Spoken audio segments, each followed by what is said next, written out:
Hi, I'm Lisa Leiter. In Chicago Business Today, Rahm Emanuel. Rahm Emanuel is the front runner in the campaign to become Chicago's next mayor. He met with the Crain's editorial board and laid out his campaign, including plans to balance the city budget, create more jobs, and make the tax increment financing program more transparent. Afterward, he sat down with me in the studio to talk some more. Thanks so much for joining us today. Thanks, Lisa.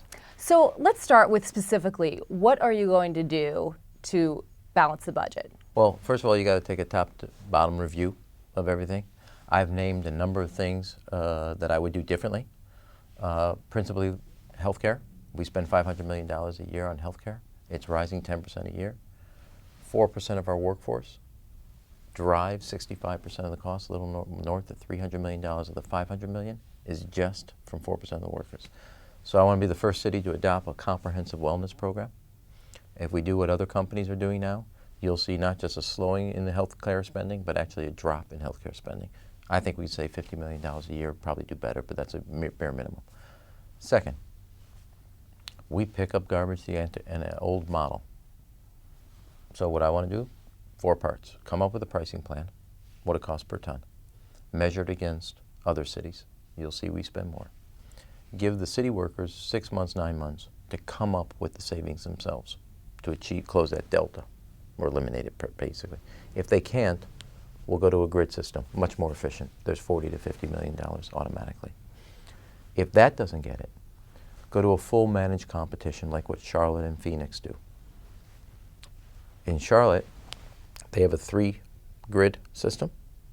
The city workers won 3 out of the 4 areas, but they save $24 million a year. So 1, price it. 2, offer the workers the opportunity to find the savings. See if not, go to a grid. And if that doesn't achieve the entire closings, then go to managed competition. What I mean by that is not only the residential, but in these big buildings, which are now privately done, I'll offer city workers to compete for that.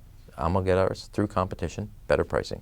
So those are to give you a flavor of the things that I'm talking about. What we didn't talk about downstairs was privatization of city assets, of Midway Airport. What's your selling assets? Correct. I'm against that.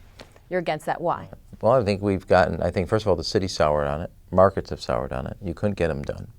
I do think you got to think about how you can monetize certain value of assets. But the notion of selling something today, clearly for 100 years, like the parking meter, it's just not possible, nor would I do it. I think we can find value without having to sell an asset.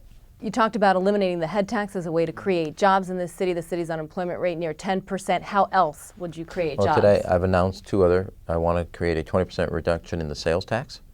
It'd be a winner for the retail side, and it would make the consumer, working class families, obviously, it'd be also a winner for them because it'd be a lower sales tax. We have one of the highest ones in the country. It's right here in Chicago. 20% reduction in the sales tax. Make it lower, make it broader, you'll get a reduction. Number 2, I want to change the natural gas tax that we pay. Right now, if prices go up, it goes up with it in a higher percentage. Prices are low right now, so I want to change it. This is the time to do it. So it's on a per unit basis, not on a price basis. That gets you energy efficiency, and again, it's more progressive and fairer to the consumer and ratepayer. So 3 taxes I already talked about cutting. Head tax, so make us more economically competitive.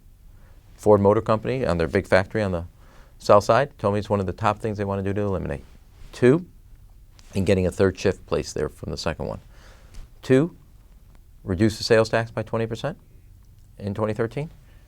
And 3 is actually change the pricing on natural gas tax. All of those will make us more economically competitive. I make it more progressive, and I make it fair, and actually result in about $300 to $400 million of savings to the average consumer. Okay. Thank you so much for joining us. We Thank appreciate you. it. Thanks, Lisa. And that's this edition of Chicago Business Today. For more coverage of the mayoral campaign, be sure to check out Greg Hines' blog at chicagobusiness.com. Thanks for watching. We'll see you tomorrow.